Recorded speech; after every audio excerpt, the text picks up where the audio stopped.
Hello investors and welcome to Nostella Wealth. शुरू करते हैं आज का webinar. Many more people to join, तो जब वो ज्वाइन होंगे they will be part of this webinar. फ़िलहाल शुरू करते हैं and welcome to the 8th webinar, जहां हम डिस्कस कर रहे हैं SIP plus SWP the ultimate retirement formula. इसके पहले भी हमने बहुत सारे IAPs कंडक्ट किए हैं ऑन डिफरेंट टॉपिक्स, जैसे SIPs है, पावर ऑफ कंपाउंडिंग है, लाइफ इंश्योरेंस कैसे बाई करनी है, रिटायरमेंट की प्लानिंग कैसे करनी है, क्या क्या इन्वेस्टिंग ऑप्शंस अवेलेबल है इंडिया में, इंडिया ग्रोथ स्टोरी, ऐसे वेरियस टॉपिक्स पे हमने वेबिनार करे हैं जो हमारे यूट्यूब चैनल्स पे अवेलेबल है। तो आप जाके यूट्यूब चैनल पर देख सकते हैं। So without wasting any time we will start with that presentation कि ये SIP एंड SWP का कॉम्बिनेशन कैसे हेल्प कर सकता है मुझे मेरे रिटायरमेंट के लिए। हमने SIP तो समझा हुआ है कि SIP क्या होती है, एंड आज इंडिया की हम SIP बुक देखें तो SIP book is beyond 25,000 crores today. So people are doing SIPs, but is it goal based investments? और वो जो कॉर्पस क्रिएट होगा, जो वेल्थ क्रिएट होगा थ्रू SIPs, उसमें से हम अपनी रिटायरमेंट प्लानिंग कैसे कर सकते हैं? SIP सब जानते हैं, but SWP hardly few people know about what is the SWP, systematic withdrawal plan क्या होता है, और ये सिस्टमिक विड्रॉवल प्लान हमें हमारे रिटायरमेंट के लिए कैसे हेल्प कर सकता है, तो हम अपना पैसा कैसे यूटिलाइज कर सकते हैं हमारे रिटायरमेंट पे, वो आज समझेंगे कि ये दोनों का कॉम्बिनेशन कैसे वर्क करता है और हम इसका बेनिफिट कैसे ले सकते हैं। तो ये स्क्रीन विजिबल है आप सबको? ओके, सो शुरू करते हैं। शुरू करने से पहले समझते हैं कि introduction about Nostella Wealth. We are a financial advisory firm, जहां हम स्पेशलाइज करते हैं personalize strategy for wealth management, investment planning and retirement security. We help investors to achieve their financial dreams. So इसीलिए हमारा टैगलाइन भी वही है, financial dreams delivered. And we help our investors to make their investment journey to be very bright and secure their financial future. And myself, I am Mahindra Rao. I am a chartered wealth manager and a qualified personal finance professional, and I have been associated with investment and insurance industry for the past 17 years. I used to work for a bank as a wealth manager, and from past 8 years मेरा खुद का practice है, जहां हम help कर रहे हैं investors को उनका पैसा ग्रो करने में, उनकी वेल्थ क्रिएट करने में और उनके फाइनेंशियल ड्रीम्स डिलीवर करने में।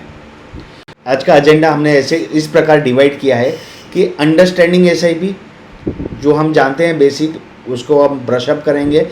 अंडरस्टैंडिंग SWP को थोड़ा डीप एनालिसिस करेंगे और ये कॉम्बिनेशन समझेंगे कि SIP और SWP का कॉम्बिनेशन कैसे वर्क कर सकता है मेरी रिटायरमेंट के लिए।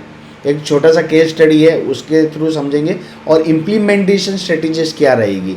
डिफरेंट एज ग्रुप के लिए डिफरेंट स्ट्रेटेजीज होगी, because a person at the 20 years of age and a person of at the 50 years of age will have a different implementation strategy, right. And finally हम समझेंगे कि की takeaways क्या है session से, और कंक्लूड करेंगे।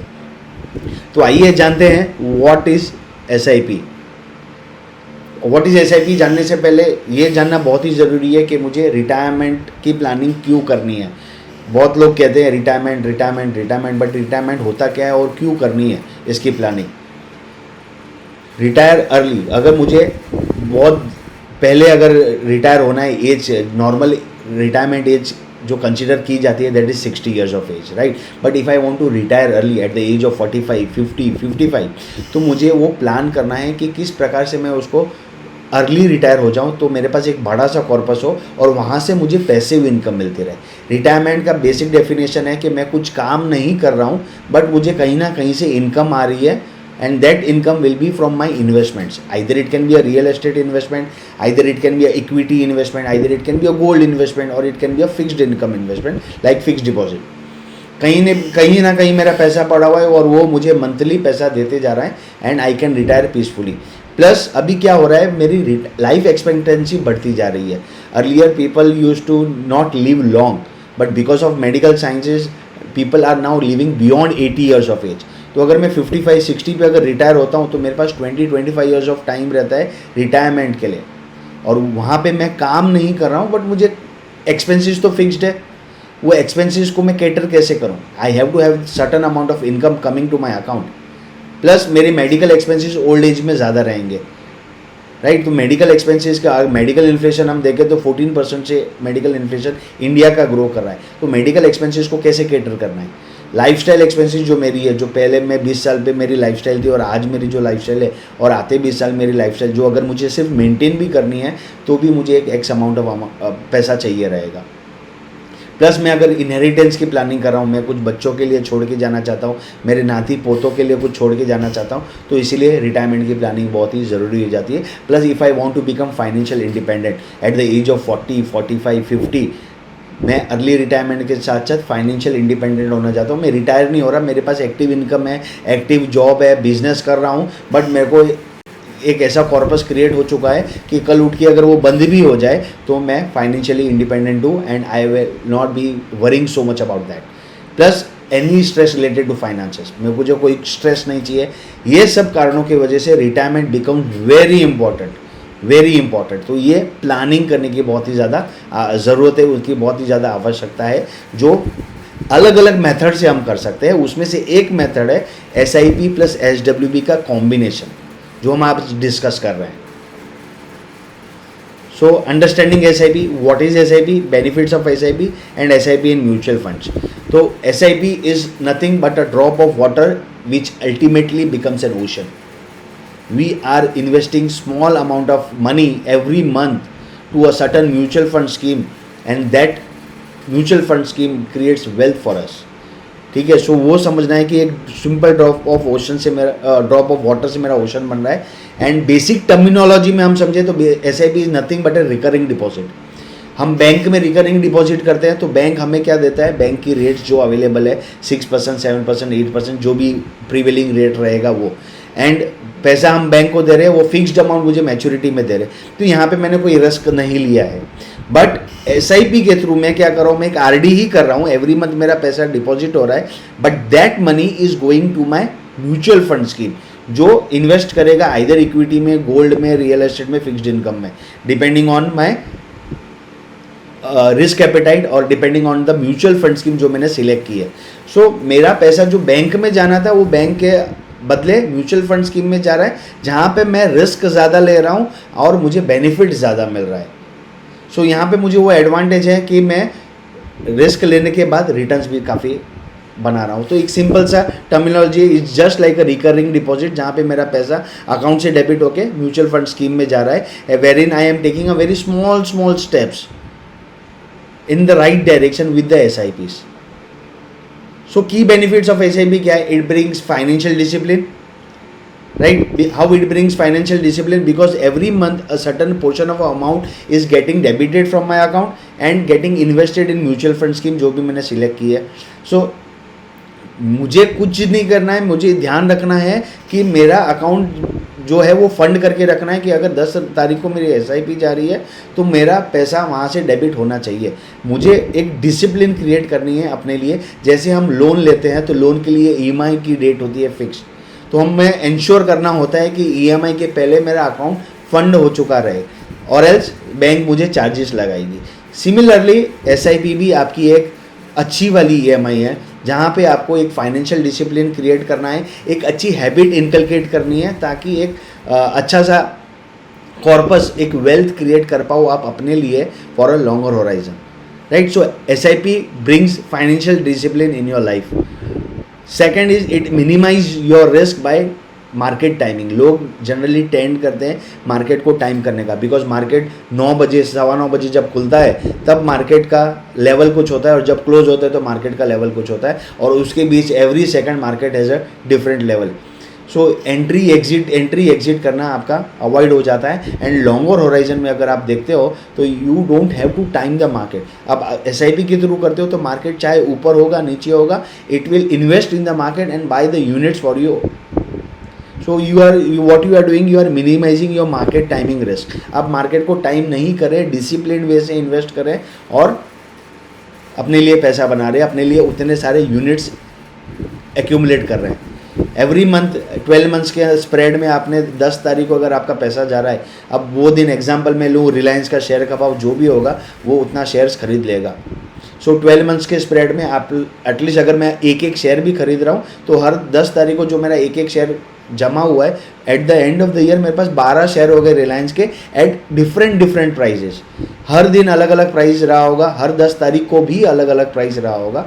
सो what I am doing is I have 12 shares of Reliance at different prices. So मैंने यहाँ पे क्या किया, मैंने मार्केट की टाइमिंग नहीं की एंड मेरा रिस्क यहाँ पे अवॉइड हो गया, राइट। सो ये सबसे बड़ा एडवांटेज होता है एसआईपी में। और ये मैं जब एसआईपी की बात करता हूँ, it is like 5 years, 10 years, 15 years, 20 years, 25 years। जितना लॉन्ग टर्म में रखूँगा उतना ज़्यादा वेल्थ क्रिएट कर पाऊँगा अपने आप के लिए।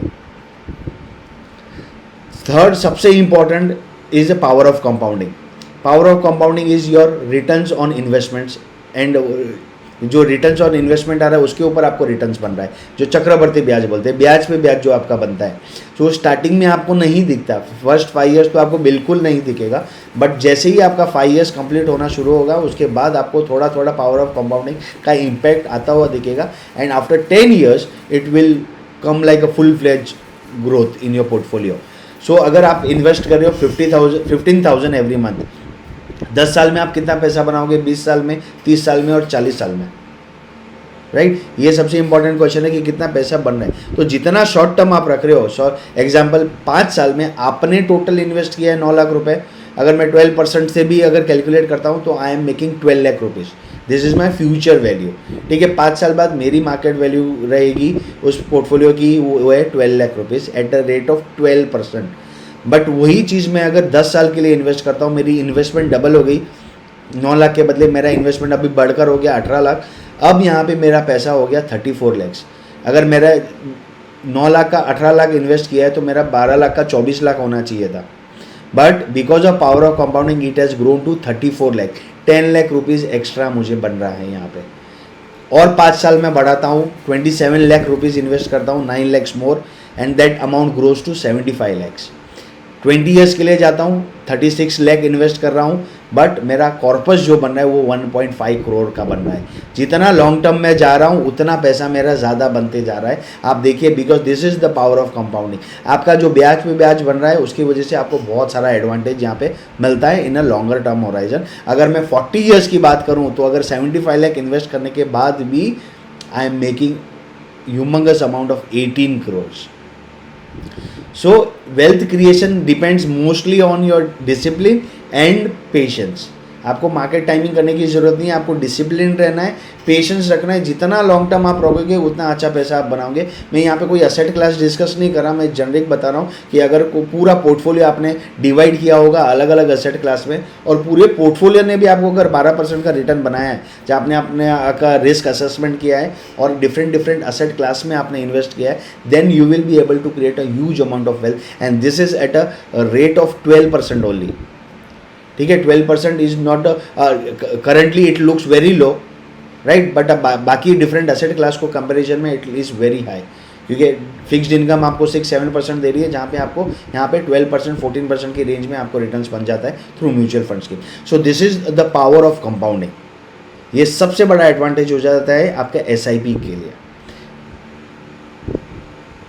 सो this is like a snowball effect. जैसे हमने देखा है स्नोबॉल जब रोल डाउन करता है माउंटेन स्लोप से, तो एक छोटा सा snowball which is the size of a marble will become a huge snowballs. And this is how the investment grows over a period of time. आपको यहाँ पे सिर्फ टाइम देने की ज़रूरत है, डिसिप्लिन रहने की ज़रूरत है और थोड़ा पेशेंस रखने की ज़रूरत है। मार्केट आपको रिटर्न्स देगा। एंड ये हिस्ट्री में आप जाकर चेक कर सकते हो कि सेंसेक्स ने, निफ्टी ने, गोल्ड ने कितना रिटर्न्स दिया हुआ है पिछले 10, 15, 20 सालों में। एंड वही बेनिफिट हमको लेना है आते 5, 10, 15, 20, 25 सालों में, ठीक है। Because India growth story is intact. इसके ऊपर भी हमने एक यूट्यूब वीडियो बनाया हुआ है, आप वो यूट्यूब वीडियो हमारे यूट्यूब चैनल पे जाकर दे सकते हैं। इंडिया ग्रोथ स्टोरी पे हमने एक इन्वेस्टर अवेयरनेस प्रोग्राम रखा हुआ था, जहाँ पे जाकर आप अपना देख सकते हैं कि how India will be growing in the next 10, 15, 20 years, right. So this is the power of compounding. और सबसे इंपॉर्टेंट है rupee cost averaging. It will give me an averaging of my price. जैसे हमने बताया कि मैं डिफरेंट लेवल्स पे invest कर रहा हूँ। जैसे मैंने एग्जांपल लिया था रिलायंस का, एवरी मंथ मैं एक शेयर बाय कर रहा हूँ 12 महीने में, तो मैं हर 10 तारीख को अगर बाय कर रहा हूँ तो मुझे रिलायंस का शेयर डिफरेंट प्राइस पे मिलने वाला है, राइट। तो डिफरेंट डिफरेंट प्राइस पे मिलेगा, तो मैं क्या कर रहा हूँ, मैं अपने कॉस्ट की एवरेजिंग कर रहा हूँ। So that is called as rupee cost averaging, right, accumulating more units when the market is falling and average unit also comes down. सो अगर मैंने 10,000 रुपीज़ इन्वेस्ट किया, ये मैंने देखा है चढ़ता मार्केट में कि अगर मैं 30,000 इन्वेस्ट कर रहा हूँ यहाँ पे, तो 30,000 रुपीज़ अगर मैं इन्वेस्ट कर रहा हूँ 10,000 में, अब ये यहाँ पे ग्रोइंग मार्केट है, तो मेरी NAV बढ़ती जा रही है, नेट असेट वैल्यू बढ़ती जा रही है, 14 रुपीज़ से 16 रुपीज़ हो गया, 16 से 20 रुपीज़ हो गया। तो 10,000 रुपया 14 रुपये पे खरीदा तो मेरी लोअर NAV थी, तो मुझे यूनिट्स ज़्यादा मिलते हैं। फिर मेरा यूनिट्स यहाँ पे कम हो गया क्योंकि मेरी NAV बढ़ गई। फिर यहाँ पे और मेरा इन्वेस्टमेंट का यूनिट्स का प्राइस बढ़ गया, तो मुझे कम यूनिट्स एलोकेट हो गई। So this is when the markets are rising. And market हमेशा राइज करते हैं क्या? नहीं। बट अगर मैं ये एवरेज भी करते जाऊँ तो मेरी एवरेजिंग यहाँ पे आ जाती है 16.30 की। सो this is the idea behind रूपी कॉस्ट एवरेजिंग। अब मैं अगर रिवर्स देखूँ, अब मार्केट यहाँ पे गिर रहा है, 20 रुपये की NAV गिर के 14 रुपये हो गई, तो भी मुझे यहाँ पे ज़्यादा यूनिट, कम यूनिट मिल रहे थे, बट अब मुझे यहाँ पे ज़्यादा यूनिट मिल रहे हैं। So what is happening in down market में, मैं क्या कर रहा हूँ, मैं ज़्यादा यूनिट्स एक्यूमुलेट कर रहा हूँ अपने लिए। ये अप मार्केट की बात कर रहा हूँ जहाँ पे मार्केट ग्रो कर रहा है, यहाँ पे डाउन मार्केट की बात कर रहा हूँ जहाँ मार्केट फॉल कर रहा है। So but what is actually happening is I M averaging the cost price and accumulating more units. And ये सोचिए, ये मैं 10 साल के लिए अगर करता हूँ तो 120 टाइम्स का एवरी मंथ की अगर मेरी SIP है तो 120 टाइम्स डिफरेंट प्राइसिंग में मैं एंटर कर रहा हूँ मार्केट में, राइट। सो मेरी एवरेजिंग काफ़ी अच्छी हो जाती है। And this is the beauty of SIPs, जहाँ पे मैं एवरेज करने को मुझे मिल रहा है। बाकी आप नॉर्मल स्टॉक में इन्वेस्ट करोगे तो ऐसा बेनिफिट आपको नहीं मिलेगा, बिकॉज इतना डिसिप्लिन वे से आप इन्वेस्ट नहीं कर पाओगे। एंड ये आपको सिर्फ और सिर्फ म्यूचुअल फंड के थ्रू आपको मिलता है, जहाँ पे आप SIP के थ्रू ये एडवांटेज ले सकते हैं। सो दोस्तों, ये बात थी SIP की, जहाँ पे हमने उनके की फीचर समझे, रूपी cost averaging, discipline, power of compounding. अब हम समझते हैं कि SWP क्या होता है। SIP का कॉन्सेप्ट पिछले 10 सालों में काफ़ी पॉपुलर हो चुका है and it is still growing. Now India stands at the SIP book of 25,000 crores, right, which will in the next 5 years cross 50,000 crores। So SIP का बुक साइज तो बढ़ते जा रहा है, फाइनेंशियल लिटरेसी काफ़ी बढ़ती जा रही है, and people are participating in the risk taking ability of their own self and making good money for them self. पैसा जो बैंक में RD में जाया करता था, पैसा जो LIC में जाया करता था, वो पैसा अब थोड़ा बहुत डाइवर्ट होके रिस्क की तरफ आ रहा है, जहाँ पे हम SIP के थ्रू इन्वेस्ट करें and the market are taking advantage of it. तो SIP की बुक ग्रो होगी, मार्केट भी ग्रो होगा और हमें उसका एडवांटेज मिलेगा। Now understanding SWP, systematic withdrawal plan. जिस प्रकार से हम SWP करते हैं, हर महीने हम पैसे इन्वेस्ट करते हैं मार्केट में, उसी प्रकार से मैं मार्केट से पैसे विड्रॉ कर सकता हूँ सिस्टमेटिक वे से। जनरली पहले होता था कि हम करते हैं कि फिक्स डिपॉजिट्स रखते थे, जहाँ पे हम विड्रॉ करते थे मंथली इंटरेस्ट या क्वार्टरली इंटरेस्ट या हाफ ईयरली इंटरेस्ट या yearly interest. Same way mutual fund में भी आपको ऑप्शन मिलता है सिस्टमेटिक विड्रॉवल का, जहाँ पे आप सिस्टमेटिक वे से पैसे विड्रॉ कर सकते हैं on a specific date, whatever date you require. आपको पैसे की ज़रूरत है, 5 तारीख को चाहिए, 10 तारीख को चाहिए, 1 to 28 की डेट के बीच में कभी भी आप पैसा उसमें से सिस्टमेटिक वे से विड्रॉ कर सकते हैं। और 5 तारीख अगर आप डिसाइड करते हैं तो 5 तारीख आपको पैसा आपके मार्केट से सेल होकर 2 दिन में आपके अकाउंट में क्रेडिट हो जाएगा। So understanding what is SWP। So जैसे मैंने बताया SIP helps you to create wealth, right. अब ये जो वेल्थ क्रिएट हुआ है उसके अंदर से मुझे रेगुलर इनकम चाहिए टू मैनेज माई एक्सपेंसेस। अब मैं रिटायर हो चुका हूँ, मेरे पास कोई इनकम नहीं है, या फिर मुझे एक सेकेंड सोर्स ऑफ इनकम चाहिए जो वेल्थ मैंने क्रिएट किया था अपने आप के लिए, right. SWP is a feature where investors can regularly withdraw a predetermined amount of money from their mutual fund, right. SIP आपका पैसा मार्केट में इन्वेस्ट करता है, SWP आपका पैसा मार्केट से सिस्टमेटिक वे से विड्रॉ करता है। आपके पास 1 करोड़ का कॉर्पस हो गया, 25 लाख का कॉर्पस हो गया, 50 लाख का कॉर्पस हो गया, उसमें से आपको एक रेगुलर इनकम चाहिए जो हर महीने आपके पास आना चाहिए to meet your expenses, to meet your lifestyle expenses, to meet your medical cost, whatever the purpose में भी कोई भी ज़रूरत है, आपको पैसा अकाउंट में आना चाहिए। And SWP is a method जहाँ पे आपको वो पैसा सिस्टमेटिक रूप से मिलता रहेगा। सो benefit of HWP, it will help you hold your emotions. आप एक अब्रप्ट सेलिंग नहीं करोगे मार्केट में. मार्केट ऊपर है, चलो पैसा निकाल लेते हैं.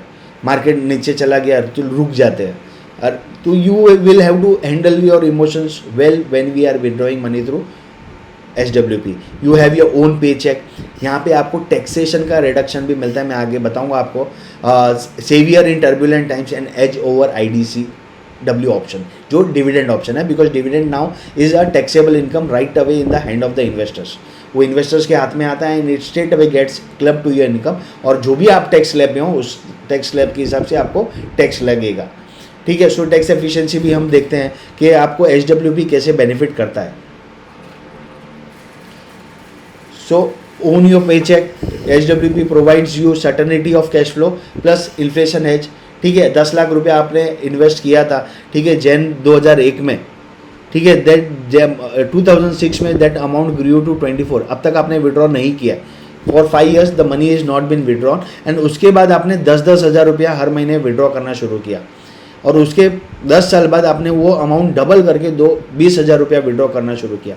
और उसके और 9 साल 10 साल बाद आपने और 14,000-1500 के हिसाब से अपने विड्रॉ करना शुरू किया. तो व्हाट इज हैपनिंग इज आपकी वेल्थ भी ग्रो हो रही है. 10 lakh investment has grown to 94 lakhs plus the withdrawal amount has increase from 10,000 to 34,000.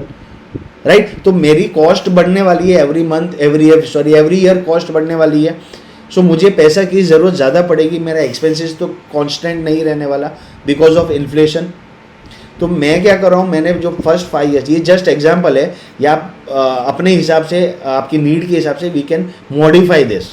ठीक है. This is just an example कि अगर 10 लाख रुपया 2001 में इन्वेस्ट किया होता, 2006 तक मैंने अगर विड्रॉ नहीं किया होता, तो वो पैसे की वैल्यू ऑलमोस्ट 25 lakhs हो गई होती. और उसके बाद मैं विड्रॉ कर रहा हूँ 10,000 रुपीज़ फॉर नेक्स्ट 10 years. ठीक है. उसके बाद मैंने वो अमाउंट जो विड्रॉवल अमाउंट है वो भी बढ़ा दी और मैं विड्रॉ कर रहा हूँ 20,000. बिकॉज यहाँ पे जब मैंने विड्रॉ कर रहा था तो मेरी कॉस्ट ऑफ लिविंग थी वो एक्स अमाउंट थी. बट जब मैं 2016 में पहुँचा तो मेरी कॉस्ट ऑफ लिविंग बढ़ गई. ठीक है. ये मैं एवरी मंथ एवरी ईयर भी इंक्रीज कर सकता हूँ. That is up to me. 2006 में मैंने 10,000 विड्रॉ किया. 2007 में मैं 11,000 विड्रॉ कर सकता था. 2008 में 12,000, 2009 में 13,000, वैसे भी करके भी मैं विड्रॉ कर सकता. This is just an example. So total investment आपने यहाँ पे किया है 10 लाख रुपीज़ का. Total withdrawal for next 23-24 years आपने किया है 42 लैक्स का. करंट वैल्यू जो आपकी आई है अभी 93-94 लैक्स की. तो नेट प्रॉफिट जो आपका हुआ है वो है, जो नेट प्रॉफिट आपका हुआ है वो है 1,25 lakhs on only 10 lakh rupees of investments. ठीक है. सो आपका टोटल बेनिफिट फाइनल वैल्यू आती है 1.35 lakhs. ठीक है. So strategically you can design your HWP. It is not compulsion that कि ये ऐसे ही होगा या वैसे ही होगा. As per your need, as per your requirement, as per your expenses we can plan it out. Hence financial adviser important हो जाते हैं जो हेल्प करते हैं आपको आपका HWP का विड्रॉवल प्लान आउट करने में. पहले तो आपको SIP कितनी करनी होती है, कॉर्पस कितना क्रिएट करना होता है, उसकी प्लानिंग की बहुत ज़्यादा आवश्यकता है. फिर आपको HWP, आपके पास एक्स अमाउंट ऑफ कॉर्पस पड़ा हुआ है, आप बैंक में रखते हो तो bank will give you a withdrawal rate of 6%, 7% और maximum 8% for senior citizen. But that money if you park it into a mutual fund, either in a large cap scheme और अ हाइब्रिड स्कीम जहाँ पे आपका risk कम रहता है और returns double digit में तो आपको मिलेगा over a period of 10-15 years और 5-10 ईयर्स. राइट. सो यहाँ पे financial adviser will help you to identify your needs, understand your financial and do the analysis and provide you the right HWP withdrawal amount. And that has to be increased every year, or you can increase every 3 years, or you can increase every 5 years. Full flexibility available है इस options में. कोई condition आपने आज choose की है वो कल उठ के आप मॉडिफाई कर सकते हैं. ऐसा नहीं है कि आपने आज डिसाइड कर दिया तो ये कंटिन्यू ही रहेगा. नेक्स्ट 12 मंथ्स में आपको इसको चेंज करना है, नेक्स्ट 3 मंथ्स में आपको इसको चेंज करना है, आप कभी भी कर सकते हैं. सो ये सबसे बड़ा ब्यूटीफुल एडवांटेज है because of the flexibility. And this will help you to reduce your tax. जैसे मैंने बताया था HWP में आप जब विड्रॉ करते हैं आपके कॉर्पस में, व्हाट हैपेंस इज आपकी यूनिट सेल होती है. म्यूचुअल फंड स्कीम क्या करेगी, आपकी यूनिट सेल करेगी और उतना अमाउंट आपको दे देगी. दूसरा ऑप्शन होता है डिविडेंड का। डिविडेंड में क्या होता है, आपके हाथ में जो भी डिविडेंड आएगा straight away gets clubbed with your income. आपका जो भी इनकम टैक्स ब्रैकेट में आप हो उसके अंदर आपका जो टॉप कॉलम होता है salary, income from salary, interest, dividend, वो उसमें क्लब हो जाएगा। Income from other sources, income from capital gains में काउंट नहीं होता, तो ये वहाँ पे आपका क्लब हो जाता है एंड जो भी टैक्स स्लैब में रहोगे वहाँ पे आपका डिविडेंड टैक्सेबल हो जाएगा। सो इन्वेस्टमेंट अगर आपने शेयर्स में किया है, स्टॉक्स में किया है, उसमें जो डिविडेंड आ रहा है आपको पता है आप कितना टैक्स पे कर रहे हो उस पर, राइट। दूसरा ऑप्शन आपका आ जाता है HWP का, जिसमें आपकी यूनिट सेल होती है। जैसे हम शेयर्स बेचते हैं तो आपका शेयर्स बेच के वो पैसा आपको मिलता है, तो यूनिट्स बेच के आपको वो पैसा मिलता है। तो यूनिट्स में आपके दो कंपोनेंट होते हैं, आपका जो परचेज प्राइस था वो प्लस आपका जो प्रॉफिट है वो, ठीक है। तो आपका जो प्रॉफिट है वो आपका कैपिटल गेन्स के अंडर आता है, either short term capital gains होगा या लॉन्ग टर्म कैपिटल गेन्स होगा। अगर लॉन्ग टर्म कैपिटल गेन्स में जाता है तो your tax liability will be only 10% on the profit amount and not on the complete withdrawal amount.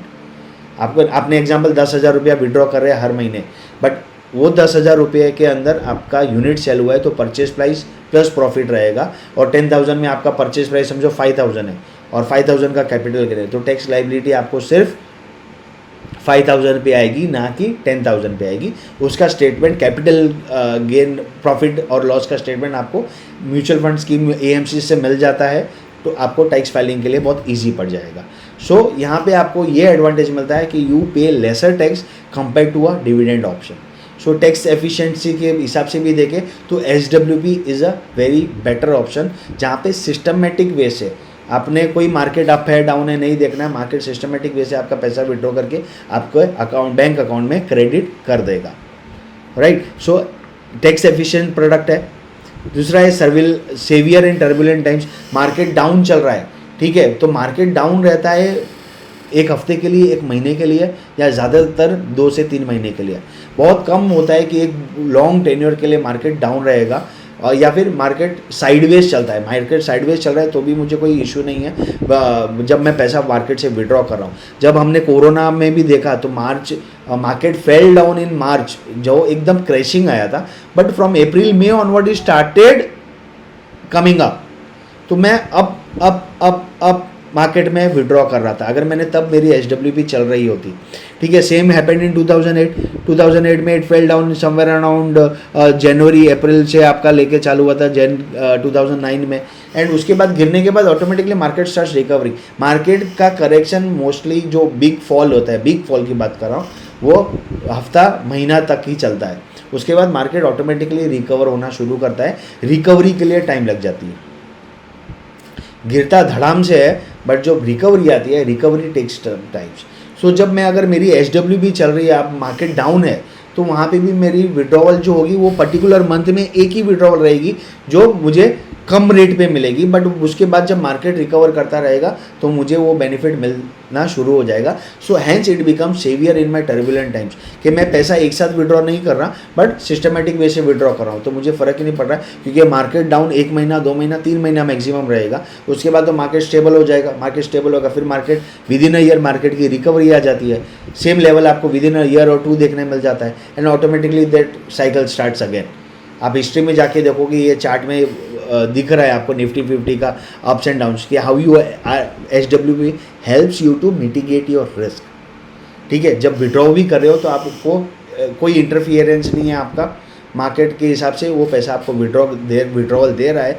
जहाँ पे भी मार्केट करेक्शन हुआ है तो वहाँ पे भी आपको ऐसे इंस्टेंसेस नहीं दिखेंगे कि मार्केट कंटिन्यूस वो लेवल पे रहा है, क्योंकि यहाँ पे अगर आप देख रहे हो तो यहाँ से मार्केट जूम अप हुआ है, यहाँ से आप देखोगे तो मार्केट यहाँ से जूम अप हुआ है, ठीक है, यहाँ पे देखोगे तो यहाँ पे जूम अप हुआ है। तो यहाँ पे आपको वैसा कोई इम्पैक्ट आता हुआ नहीं दिखेगा कि अगर मार्केट करेक्ट भी हो रहा है तो भी वो टेम्पररी है, परमानेंट नहीं है, ठीक है। सो ये आपको टर्बुलेंट टाइम्स में भी सेव कर सकता है। एज ओवर IDCW, पहले हम डिविडेंड ऑप्शन बोला करते थे, but now SEBI has come out with this terminology which is IDCW, ठीक है। इनकम डिस्ट्रीब्यूशन कम कैपिटल विड्रॉवल, जो भी income mutual fund scheme accumulate कर रही है that is distributed among the investors of that particular mutual fund scheme, ठीक है। IDCW के अंदर मैं देखता हूँ का ऑप्शन चूज करता हूँ, तो उसमें जो डिस्ट्रीब्यूटर सरप्लस आएगी, then that distributable surplus comes through dividend. जो भी डिविडेंड आएगा वो इसमें जमा हो जाता है और वो मुझे शायद दे शायद ना दे। कम डाउन मार्केट रहेगा तो डिविडेंड जनरली नहीं आता है, तो वो टाइम पे आपको डिविडेंड नहीं मिलता है, तो आपका जो रेगुलर इनकम का फॉर्मूला है वो यहाँ पे काम नहीं करता है। ठीक है, अगर डिस्ट्रीब्यूटेबल सरप्लस डिविडेंड अगर वो स्कीम में आ गए तो वो म्यूचुअल फंड स्कीम आपको मंथली इनकम दे देगी। बट HWP में क्या होगा, आपको फिक्स्ड पे आउट है, चाहे डिस्ट्रीब्यूटेबल सरप्लस आए चाहे ना आए। ठीक है, तो ये बेनिफिट आपको यहाँ पे मिलता है, and you have that edge over IDCW which is dividend option. So now the perfect combination of SIP and HWP. अभी अब तक हमने आप समझा कि SIP में हम पैसा ग्रो कैसे कर सकते हैं और HWP के साथ हम पैसा विड्रॉ कैसे कर सकते हैं। सो जब हम दोनों चीज़ मिक्स करते हैं, जहाँ पे मैंने एक over a period of time wealth create कर लिया अपने आप के लिए, और उसी के थ्रू वही स्कीम के थ्रू मैंने पैसा विड्रॉ करना शुरू कर दिया। मैं जो पैसा इन्वेस्ट कर रहा था, अब मैं पैसा इन्वेस्ट नहीं कर रहा हूँ उस स्कीम में, क्योंकि मेरा एक कॉर्पस था जो 1 करोड़ या 5 करोड़ का कॉर्पस, वो बिल्टअप हो गया और वही स्कीम में मैंने इन्वेस्ट करना बंद कर दिया और उसी स्कीम में से मैं विड्रॉ करना शुरू करूँगा। And that helps me to manage my retirement expenses, my medical expenses, whatever expenses I have in my life, जो हमने समझा कि रिटायरमेंट प्लानिंग की आवश्यकता क्यों है। So how to create this ultimate retirement formula. पहले तो आपको एक सेट गोल डिफाइन करना है। एक गोल आपके माइंड में होना बहुत ज़रूरी है, बिकॉज जब तक आप डिफाइन नहीं करोगे you will not be able to find the right amount जो इन्वेस्ट करना है, दूसरा एक्यूमुलेट करना है, तीसरा विड्रॉ करना है। जब तक आपके पास ये 3 गोल माइंड में नहीं रहेंगे, इसलिए आपको फाइनेंशियल एडवाइजर की हेल्प लेनी है। That will help you, that guys will help you to set your goals. Goal planning बहुत ही इंपॉर्टेंट है। आज का ये एक वेबिनार रखना है, तो वेबिनार के लिए भी हमें बहुत प्लानिंग करने की ज़रूरत पड़ जाती है कि कितने लोगों को इनवाइट करना है, कैसे इनवाइट करना है, क्या मैसेजेस भेजने हैं, कैसे ईमेल मार्केटिंग करनी है, व्हाट्सएप मार्केटिंग करनी है, कैसे करना है, और कितने बजे का टाइम रखना है, कौन सी डे को रखना है। तो ये एक छोटा सा वेबिनार रखने के लिए भी इतनी प्लानिंग की ज़रूरत होती है। और जब हम अपने फाइनेंसिस की बात करते हैं और जब हमको गोल प्लानिंग की बात करते हैं, जब मुझे SIP करना है, कितना अमाउंट का SIP करना है, कितनी अमाउंट की SIP करूँगा तो कितना मेरा कॉर्पस क्रिएट होगा, और जितना कॉर्पस क्रिएट होगा उसमें से मेरा विड्रॉवल रेट क्या रहेगा, बिकॉज ये ऑनगोइंग चेंजेस होती रहती है। बिकॉज गवर्नमेंट बहुत सारे चेंजेस करती है टैक्स लॉज में, इन्फ्लेशन के रेट्स आते रहते हैं, जियोपॉलिटिकल सिचुएशन अराइज करते हैं, बहुत सारे रूल्स एंड रेगुलेशंस चेंज होते रहते हैं। सो एक बार अगर मैंने गोल डिफाइन कर दें, then I have to keep on modifying that goals. तो सबसे पहले अल्टीमेट फॉर्मूला यही है कि you have to set a goal, start a SIP in a suitable mutual fund as per your risk tolerance. आपकी risk tolerance कितनी है, आपको इक्विटी में इन्वेस्ट करना है, आपको फिक्स्ड इनकम में इन्वेस्ट करना है, आपको गोल्ड में इन्वेस्ट करना है, आपको रेट्स रियल एस्टेट में इन्वेस्ट करना है। तो आपके पास ये चारों असेट क्लास अवेलेबल है। इसके बियॉन्ड आपके पास कोई असेट क्लास फिलहाल तो नहीं है which are regulated by ministry of finance. ठीक है, क्रिप्टोज वगैरह, आर्ट्स वगैरह है, but these are not regulated. But ये 4 असेट क्लास के अलावा आपके पास बहुत कम ऑप्शंस अवेलेबल है जो आप इन्वेस्ट कर सकते हो। तो इसके थ्रू आप इन्वेस्ट करोगे कि आप इक्विटी में इन्वेस्ट करोगे तो कितना इक्विटी में इन्वेस्ट करोगे, फिक्स्ड इनकम में इन्वेस्ट करोगे तो कितना फिक्स्ड इनकम में इन्वेस्ट करोगे, गोल्ड में इन्वेस्ट करोगे तो कितना गोल्ड में इन्वेस्ट करोगे। रेट्स में अब it is a very new topic rates, but उसमें भी अगर मैं इन्वेस्ट करना चाहता हूँ तो कितना इन्वेस्ट करूँ। सो असेट एलोकेशन डिफाइन करना ज़रूरी है, and that will be because of my risk tolerance. उसके हिसाब से मेरी म्यूचुअल फंड स्कीम डिसाइड होगी, and then I will decide my HWP कि मेरा आज अगर मेरे पास 5 करोड़ रुपया है तो I can retire peacefully. But आज वो 5 करोड़ है क्या मेरे पास, that is the question. So अगर नहीं है तो I have to plan my SIPs to create that 5 crore first. अगर है तो मुझे मेरा HWP अगर मुझे प्लान आउट करना है कि एक रेगुलर इनकम मुझे मिलती रहनी चाहिए, तो कितना विड्रॉवल रेट रहेगा जो इन्फ्लेशन को एडजस्ट करके मेरे जो एक्सपेंसेस है वो मैनेज कर पाए। क्योंकि मैं विड्रॉवल रेट 12% भी नहीं रख सकता, क्योंकि 1% विड्रॉ करूँगा, 12%, अगर मेरी ग्रोथ 12% की है और मैं 12% विड्रॉ कर रहा हूँ तो मेरा कैपिटल एप्रिशिएट नहीं होगा। अगर कैपिटल एप्रिशिएट नहीं हो रहा है तो मेरा जो 5 करोड़ का वेल्थ है वो 5 साल बाद 10 साल बाद 5 ही करोड़ रहेगा, बिकॉज उसके अंदर से जो ब्याज बन रहा था वो तो मैं विड्रॉ करते गया। तो मेरी विड्रॉवल रेट क्या रहेगी, it has to be 4%, it has to be 6%, it has to be 8%, it has to be 10%। तो ये सारी प्लानिंग आपको करनी है। एक बार आपने प्लानिंग कर दी, then what is the task, you have to monitor it, monitor करना है, और अगर कुछ चेंजेस की रिक्वायरमेंट है तो आपको एडजस्ट करना है। यू कैनॉट बी, यहाँ पे कोई वो पहले हुआ करते थे कि LIC की पॉलिसी नहीं है या PPF का इन्वेस्टमेंट नहीं है कि 15 साल का प्रोडक्ट है, 15 साल के बाद एक एक्स अमाउंट आपको मिल जाएगा एंड यू आर हैप्पी। यहाँ पे आपको इतनी फ्लेक्सिबिलिटी है that you are able to modify as per the changing market. Market में कुछ चेंजेस आ रही है, आपको लगता है कि ज़रूरत है मॉडिफिकेशन करने की तो आप मॉडिफाई कीजिए, अगर नहीं लगता है, नहीं है ज़रूरत करने की, मत कीजिए, कंटिन्यू रहने दीजिए उसको। तो यहाँ पे आपको फ्लेक्सिबिलिटी मिल जाएगी, इसीलिए आपको ज़्यादा मॉनिटर करने की ज़रूरत है एंड उसको हिसाब से आपको एडजस्ट करने की ज़रूरत है। तो ये सबसे बड़ा प्लान बन जाता है कि अगर मेरे को रिटायरमेंट फार्मूला चाहिए, अल्टीमेट रिटायरमेंट SWP से और SIP से, because here what we are doing is we are making more money out of the investment, we are taking a bit higher risk. मैं रिस्क अगर ज़्यादा ले रहा हूँ तो कंपेंसेशन भी मुझे ज़्यादा मिल रही है। जब कंपेंसेशन ज़्यादा मिल रही है तो मुझे थोड़ा ध्यान देने की भी ज़्यादा ज़रूरत है, उसको समझने की भी ज़्यादा ज़रूरत है, राइट। तो अगर मैं ज़्यादा समझना चाहता हूँ, ज़्यादा करना चाहता हूँ, तो I will have to monitor it. अगर मैं ज़्यादा समझता हूँ तो I will be able to rightfully monitor it and adjust it. So ये आपको करने की बहुत ज़्यादा ज़रूरत है, ठीक है। सो नाउ लेट्स अंडरस्टैंड, एक सिंपल सा एग्जांपल है, अब गाय इन इज लेट 20 और 30s, जो एक वर्किंग प्रोफेशनल है, एक डिसेंट इनकम है उसकी, ठीक है। So mister Ram is 25 years old, जैसे मैंने एग्जांपल बताया था, 15,000 की SIP कर रहे हैं, जो लॉन्ग टर्म होराइजन के लिए कर रहे हैं, विच इज़ 20 ईयर्स, 20 ईयर्स की होराइजन के लिए कर रहे हैं। सो 20 ईयर्स में उनका पैसा कितना जमा हो जाएगा, which is 2.27 crore at the rate of 15%, ठीक है। वो यंग एज में है तो he is taking higher risk, so he is able to generate higher returns. Now after 20 years he is able to create a corpus of 2.7 crores at the rate of 15 years and after 20 years. तो इतना पैसा अब उन्होंने, राम के पास अब कुछ नहीं था, but once he reaches the age of 45 he has 2.7 crores, correct. अब 25 साल पे जीरो से स्टार्ट किया था राम ने, अब जब 20 साल बाद देखते हैं तो उनके पास एक 2.27 करोड़ का वेल्थ एक्यूमुलेट हो चुका है, विच हैज़ ग्रोन बाय 15%, जहाँ पे उसने डिसिप्लिन SIP का सारा एडवांटेज उन्होंने ले लिया था और यहाँ पे कोई मिसचिफ नहीं की थी, कोई मस्ती नहीं की थी, और वो कंटिन्यूस डिसिप्लिन वे से पैसा बनते गया।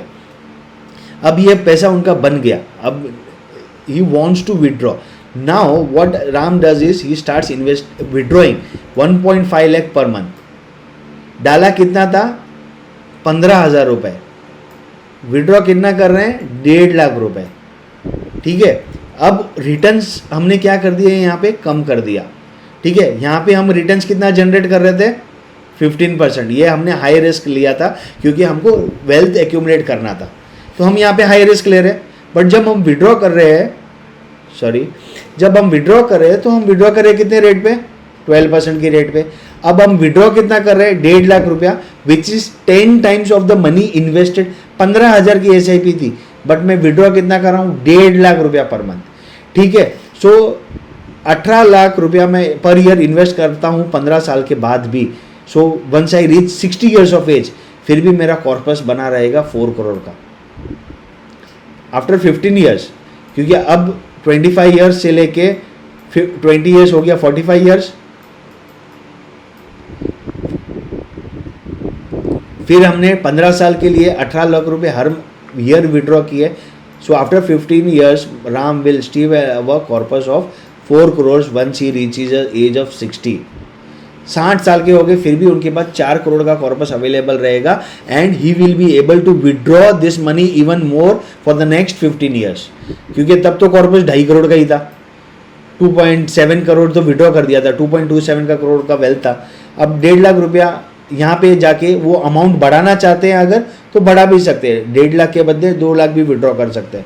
यहाँ पे हमने रीजनेबल रेट लिया था 12% का, जहाँ पे हमने 1.5 लाख रुपया विड्रॉ किया, और after 18 lakhs per year for 15 years comes to 2.7 crore. तो 15 साल में मैंने 2.7 करोड़ विड्रॉ कर लिया and still I will be having 4 crore as a net worth of myself. So mister Ram ने इतना विड्रॉ करने के बाद भी 4 करोड़ का कॉर्पस उनका पड़ा रहेगा once he reaches the age of 60। So this is the beauty whenever you are doing मुझे एक सॉरी, डाउट है, ये हाँ 1.5 लाख पर मंथ तो उन्होंने कितने साल के बाद वो उन्होंने विड्रॉ करना ये चालू मैंने किया? बताया ना आपको यहाँ पे 20 ईयर्स, 15,000 की एस की कितने साल के लिए, 20 साल के लिए, तो वेल्थ कितना बन गया 2.7 करोड़, 2.27 करोड़ सॉरी। अब यहाँ पे आप देख रहे हो, यहाँ पे आपने विड्रॉ किया 1.5 लाख रुपए 20 साल के बाद, जब वो पहुंचे 45 ईयर्स की एज, जो मैंने बताया था 25 साल के है बराबर, 20 साल के बाद he becomes 45 years of age. So 45 years of age के टाइम पे he starts withdrawing 1.5 lakh, 46th year से वो विड्रॉ करना शुरू करते till the age of 60, right. 60 तक अगर मैं पैसा विड्रॉ करो 15 साल, हर साल मैंने 18 लाख रुपया विड्रॉ किया, मैंने टोटल विड्रॉवल कितना किया 2.7 करोड़, और उसके बाद भी मेरे पास 4 करोड़ का वेल्थ पड़ा रहेगा इन्वेस्टमेंट कॉर्पस, एंड मैं ये ग्रोथ ले रहा हूँ सिर्फ 12% पे, और ये अर्लियर ग्रोथ जो था वो मेरा 15% पे था। इसमें कुछ ऐसा पर्टिकुलर ये रहता है क्या कि इतने साल के बाद ही आप कर सकते हैं, या कोई नहीं, it is up to us. ये मैंने एग्जांपल लिया है 25 ईयर्स ऑफ एज के लिए, ठीक है। नाउ समवन मतलब कि वो समवन मेरे विल बी, इसमें कुछ कॉर्पस जमा हुआ रहेगा तभी तो मैं विड्रॉ कर सकती हूँ ना? करेक्ट। तो तब अभी इनके पास जीरो से स्टार्ट कर रहे हैं ना, यहाँ पे ही starting at from zero. Someone at the age of 45 he will be having some corpus, 50 lakh, 1 crore, 10 lakh, 5 lakh, कुछ भी अमाउंट हो सकता है। हैंस ये इसीलिए प्लानिंग की ज़रूरत है ना, एंड द फाइनेंशियल एडवाइजर आपको हेल्प करेंगे कि ये प्लान आउट कैसे करना है, ठीक है। तो जब भी आप ये डिस्कस करेंगे आप देखेंगे कि ये कैसे विड्रॉ करना है, कितना अमाउंट पड़ा हुआ है, कितना आपको विड्रॉ करना है, एंड इसीलिए मैं आपको वो इम्प्लीमेंटेशन स्ट्रेटजीज भी बता रहा हूँ, ठीक है। This is just a case study कि अगर ये पैसा विड्रॉ करता हूँ तो मेरा पैसा कितना बनता है और कितना रहता है उसमें, ठीक है। So now if you are needing 1.5 lakh after post retirement income, you can set an SWP to withdraw that amount with the while the rest of the corpus remain invested going through the market gains और interest, ठीक है। ये मैंने क्या किया, मैंने यहाँ पे वो SWP सेट करी थी जहाँ से मुझे 1.5 लाख रुपया हर महीने आ रहा था, एंड बाकी का पैसा मेरा इन्वेस्टेड है और जो ग्रो कर रहा है as per my market rates, ठीक है। मार्केट विल ग्रो बाई 10%, 12%, तो मार्केट का जो रेट्स रहेगा वो मुझे यहाँ पे मिलेगा, ठीक है। सो बेनिफिट क्या होता है कंबाइनिंग SWP का, it will ensure discipline and saving during my working years and it will provide me a steady cash flow post retirement. यहाँ पे मुझे डिसिप्लिन वे से मेरी वर्किंग, जब मैं काम कर रहा हूँ, जब मैं पैसे सेव और इन्वेस्ट कर रहा हूँ तो डिसिप्लिन रह रही है, प्लस उसके बाद मुझे एक स्टेडी कैश फ्लो दे रहा है मेरे रिटायरमेंट के बाद। सो ये मुझे हेल्प करता है मेरी मार्केट वॉलेटिलिटी के लिए। मार्केट वॉलेटाइल है, अप है, डाउन है, मुझे कोई चिंता करने की ज़रूरत नहीं है। आपको ये सबसे इंपॉर्टेंट पॉइंट है कि you don't have to worry about market volatility.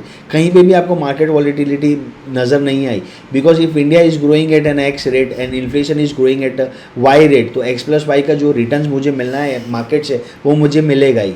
And आपने अगर 20-25 ईयर्स की हिस्ट्री देखी है, fixed income has given somewhere around 6 and 7% returns, gold as an asset class has given somewhere around 9% और 10%, समवेयर डबल डिजिट उन्होंने last 20 years में दिया हुआ है, बिकॉज लास्ट 2 ईयर्स की रैली गोल्ड में आई है तो वो रिटर्न्स काफ़ी बड़े दिख रहे हैं। रियल एस्टेट में you will get somewhere around 11 to 12% returns, ठीक है। This is the backed by history. Plus equity market का अगर आप देखो, सेंसेक्स ने कंप्लीट की है 45 years from 1979 to 2024. So you are able to generate, Sensex has been able to deliver 16% returns plus 1% dividend yield, 1.2% dividend yield.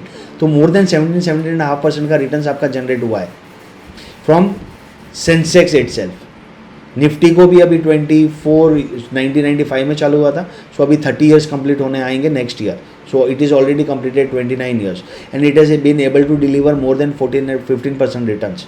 तो हम यहाँ पे जो कैलकुलेशन ले रहे हैं, it is only at a conservative rate of 12%। जो पास्ट में हुआ वो फ्यूचर में होगा, कोई गारंटी नहीं है, but the way India is growing, the way India is developing, in the next 15-20 years ये रिटर्न्स आना बहुत ही संभव है। 12 to 14% के बीच का रिटर्न्स आना काफ़ी संभव है, बट कोई गारंटी आज भी नहीं है, कल भी नहीं रहेगी। But if we are participating in equity market, that is we are investing in businesses, तो बिजनेस जो कॉर्पोरेट इंडिया है वो उतना रिटर्न जनरेट करके आपको इजीली दे देगा. The way it is the India growth story is shaping up, right. So implementation strategy जैसे मैंने अभी आपको बता रहा था कि आप अर्ली, ये जो मैंने एग्जांपल लिया था that was for early career, 20s और 30s जो न्यू जनरेशन है जो अभी काम करना शुरू कर रही है. अगर वो काम करना शुरू कर रही है तो वो एक स्क्रैच से स्टार्ट कर रही है, जीरो एज से स्टार्ट कर रही है, जीरो वेल्थ से स्टार्ट कर रहे हैं. तो अगर उनको अमाउंट क्रिएट करना है, so a person at the 25 years of age who wants to reach at 50 years of age में एक अच्छा नेक्स्ट 25 ईयर्स में अच्छा वेल्थ क्रिएट करना चाहते हैं अपने आप के लिए, तो वो स्ट्रेटेजी किया रहेगी. अब someone is at a mid career, someone in his 40s और 50s, अब he is nearing his retirement, right. अब तो उनके रिटायरमेंट की एज आ गई है, नेक्स्ट 5, 10, 15 ईयर्स में कभी भी वो रिटायर हो सकते हैं. तो उनके लिए जो इम्प्लीमेंटेशन स्ट्रेटेजीज रहेगी वो अलग रहेगी. क्यों? क्योंकि उनके पास ऑलरेडी कुछ सेविंग्स रहेगी, उनके पास ऑलरेडी कुछ इन्वेस्टमेंट रहेगा, either in real estate, either in equity, either in gold, either in fixed deposit और PPF और पोस्ट ऑफिस स्कीम और something like a fixed income, right. तो उनके पास ऑलरेडी एक वेल्थ बनी होगी. 40s और 50s में पहुंचे हो आप, तो आपके पास जीरो वेल्थ तो नहीं है, आप जीरो से तो स्टार्ट नहीं कर रहे, बट आपको पता है कि आप एक सर्टन एज पे रिटायर होने वाले हैं और उसके बाद आपको एक रिटायरमेंट इनकम की ज़रूरत होगी. तो we can plan it out through SWP, right. Because retirement का मतलब है कि मुझे पैसा कहीं से भी आना चाहिए. Either it can be through a rental income from my real estate investment, either it can be through my dividend income. तो मुझे देखना है कि सबसे ज़्यादा रिटर्न्स कौन दे रहा है और सबसे ज़्यादा टैक्स एफिशिएंट कौन है. मेरी टैक्स एफिशिएंसी भी मुझे देखने की बहुत ज़्यादा ज़रूरत है. Gold as an investment class कोई इंटरेस्ट नहीं देता, कोई डिविडेंड नहीं देता, सो बट वहाँ से मैं विड्रॉल कर सकता हूँ, बट वहाँ पे रेट मेरा 8, 9, 10% की रेंज में ही आएगा. It is a good hedge against inflation, but exorbitant returns मुझे क्रिएट करना है तो it will not help me that much, बराबर. So if I am in a mid career, तो पहले तो मुझे चार्ट आउट करना है कि what is the investment that I am holding, where I have to reach, कहाँ तक मुझे पहुँचना है, ताकि मुझे एक मेरी SWP की एक इनकम सेट हो. Because that will be decided by your monthly expenses today. आज अगर मेरा घर का खर्चा 1 लाख रुपए पे चल रहा है फॉर एग्जाम्पल, 5 साल बाद 1 लाख रुपये सफिशिएंट है क्या घर चलाने के लिए? नहीं है, करेक्ट. सो मुझे प्लान आउट करना है कि मेरी एक्सपेंसेस जो फ्यूचर एक्सपेंसेस है वो कॉर्पस क्रिएट करना है, ताकि उतना पैसा अगर आज 1 लाख में चल रहा है, maybe down the line 5 years it will be 1.5 lakh, maybe down the line 10 years it will be 2 lakhs, maybe down the line 15 years it will be 2.5 lakh. So I have to understand that future expenses को adjust करके मुझे planning करनी है, ना कि आज का तो मेरा चल रहा है, आज तो मैं जो कर रहा हूँ वो कर रहा हूँ. मेरे जो एक्सपेंसेस है, अगर मी एज एन इंडिविजुअल मैं महिंद्रा रहा हूँ, मेरे जो खर्चे हैं वो मेरी जो एक्टिव इनकम आ रही है उससे मैं मैनेज कर रहा हूँ. बट जब मैं रिटायरमेंट की बात करता हूँ तो मुझे पता है कि मेरे पास उतनी एनर्जी नहीं रहेगी कि मैं उतना काम कर पाऊँगा और उतना आउटपुट दे पाऊँगा. तो मुझे कहीं ना कहीं वो एक इन्वेस्टमेंट कॉर्पस चाहिए जहाँ से मुझे पैसा आना चाहिए, and that has to be high growth product plus tax efficient product. क्योंकि टैक्स अगर मैं 30% ब्रैकेट में हूँ, 20% ब्रैकेट में हूँ, तो मेरा टैक्स काफ़ी कुछ कट जाएगा एंड मुझे उतना बेनिफिट नहीं मिलेगा. सो ये दोनों चीज़ देखने की ज़रूरत है. और तीसरा है pre retirement and retirement age. कोई इंडिविजुअल है, कोई इन्वेस्टर है जो 60 years पे है अभी और may be next year retire होने वाले हैं, तो उनको SWP प्लान करनी है. तो उनके लिए SWP कैसे प्लान कर सकते हैं, राइट. आज अगर मैंने कॉर्पस डाल दिया और आज मैंने विड्रॉ करना शुरू कर दिया, तो मैं क्या रेट पे विड्रॉ करूँगा, और उसको मैं डिफ़र करता हूँ, आज विड्रॉ नहीं करता, नेक्स्ट ईयर से विड्रॉ करूँगा. दिवाली गई है, नेक्स्ट दिवाली से मैं विड्रॉ करना शुरू करूँगा. तो what I am doing is I am giving a year time to my investment to grow a bit, और वो जो इंटरेस्ट जमा हुआ है उसको विड्रॉ करना शुरू करूँगा. So implementation strategies can be different for different individual, because ये पर्सनल फाइनेंस है and it is personal to each individual. यहाँ पे कोई एक रामबाण नहीं है कि एक ही रामबाण है जो सबके लिए एप्लीकेबल है. नो, ये कोई प्रोडक्ट नहीं है, ये एक स्ट्रेटेजी है. आपके पर्सनल फाइनेंस स्पेस में कैसे बैठ सकती है, किसी और के पर्सनल फाइनेंस स्पेस में कैसे बैठेगी, it will be different. Because यहाँ पे जो मैंने जब इम्प्लीमेंटेशन स्ट्रेटेजी की बात कर रहा हूँ, एक है अर्ली करियर, दूसरा है मिड करियर, तीसरा है प्री रिटायरमेंट एंड रिटायरमेंट. तो तीनों कैटेगरी अलग है, तो सबके लिए सेम सोल्यूशन नहीं हो सकता, right. So you have to understand and implement the strategies depending on the age, the corpus, their withdrawal required. There are many things which needs to be considered, जो ध्यान में रखना है और उसको प्लान आउट करना है. इसीलिए एक थर्ड पार्टी की फाइनेंशियल एडवाइजर की आपको ज़रूरत है. We will be able to help you out to manage your SWP withdrawals. पहले तो SIP प्लान करनी है, वो गोल सेट करने हैं कि SIP कितनी जानी चाहिए, फिर SIW का विड्रॉवल आपको सेट करना है कितना आना चाहिए, ठीक है. सो आपको रिस्क टॉलरेंस देखना है, कितना आपका रिस्क एपेटाइट है, क्योंकि मार्केट अगर धड़ाम से गिर जाता है, जैसे अभी पिछले 1.5 महीने में आपको देखने में आया कि market can correct 10%, more than 10% within a month, right. So ये मार्केट की फितरत है, it is a feature of market volatility. ये तो आज भी आया, ये कल भी आएगा, कोई कभी भी आ सकता है. इनफैक्ट कल भी मार्केट ओपन होगा, पता नहीं क्या ओपन होगा, right. So we don't know anything about anything.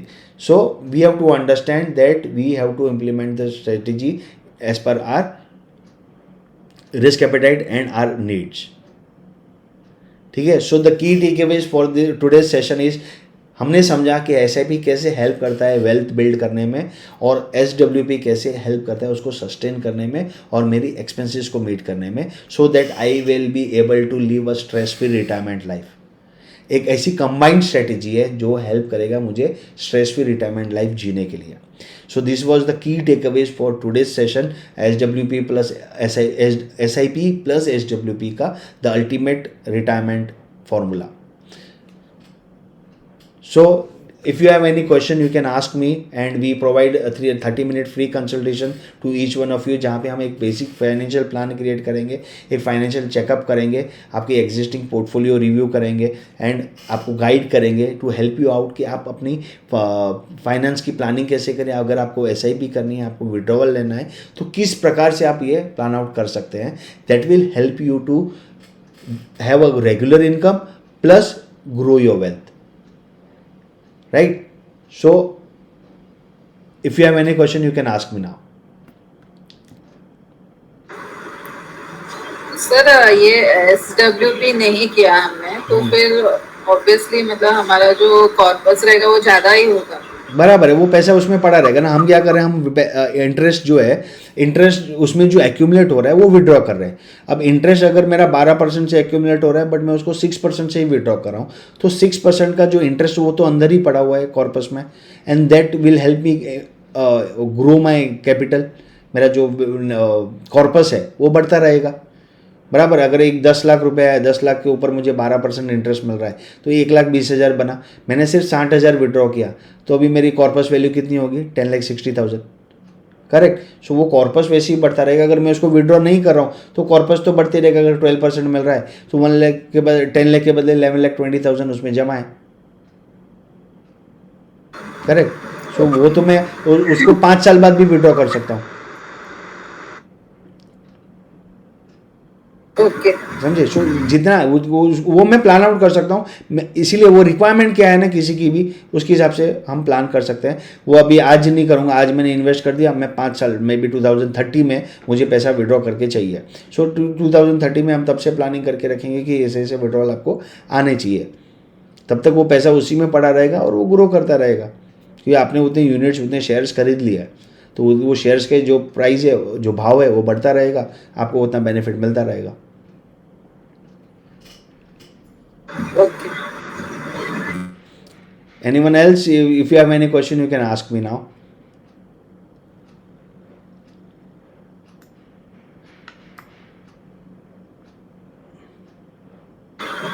लेकिन सर मुझे ये पूछना है कि समझो मेरे इसमें मतलब मेरा कॉर्पस 100 रुपीज है समझो, तो मतलब एटलीस्ट उसका कुछ ऐसा परसेंटेज है क्या कि इतना होना ही चाहिए तो ही आप इतना परसेंटेज निकाल सकते? नहीं, ऐसा कुछ कंडीशन नहीं है, बट वो हमको कैलकुलेट करना है कि अगर ये इतना, अगर मैंने एक्स्ट्रा ज़्यादा विड्रॉ कर लिया, अगर मैं ग्रो कर रहा हूँ 10% से, मैं विड्रॉ कर रहा हूँ 15-16%, तो मैं तो ज़्यादा विड्रॉ कर रहा हूँ, तो मेरा कॉर्पस में से जल्दी जल्दी पैसा ख़त्म होते जाएगा. एंड वो क्या होगा, 5 साल 10 साल में मेरा कॉर्पस ज़ीरो हो जाएगा, because I am withdrawing more than what the corpus is generating. Corpus जो पैसा जनरेट करे उससे ज़्यादा विड्रॉ कराऊँ, तो इसलिए विड्रॉवल रेट बहुत ध्यान में रख के निकालना रहता है। तो जितना कंजर्वेटिव रहेगा उतना बेटर है, क्योंकि अगर मतलब अगर इन्वेस्टमेंट मैंने 100 रुपीज है और उसमें से अगर मैं हर महीने 80 रुपीज निकाल रही हूँ, तो फिर वो धीरे धीरे मेरा वो कम हो जाएगा। करेक्ट कम है ही ना? हो जाएगा। हाँ और अगर मैं 100 में से सिर्फ 10 रुपीज या 5 रुपए हाँ निकाल रही हूँ, तो मेरा कॉर्पस ज्यादा जमता है। Correct correct. तो इसीलिए विड्रॉवल रेट आपको ज़्यादा ध्यान रखना है कि आप वो लॉन्ग टर्म के लिए ये आपको पैसा मिलता रहे। Okay sir. किशोर जी आप पूछ सकते हैं, मैं अनम्यूट करता हूँ आपको।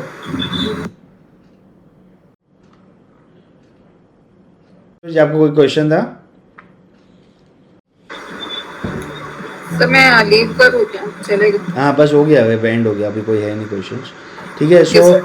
Thank you so much guys for attending today's session, and next video में हम मिलेंगे, नेक्स्ट इन्वेस्टर अवेयरनेस प्रोग्राम में हम मिलेंगे with a different topic which is gold based investing, and hope you have enjoyed the today's session, and we will try and bring another topic of education for you on regular basis. Signing off, Mahendra Rao. Until we meet again. Bye bye.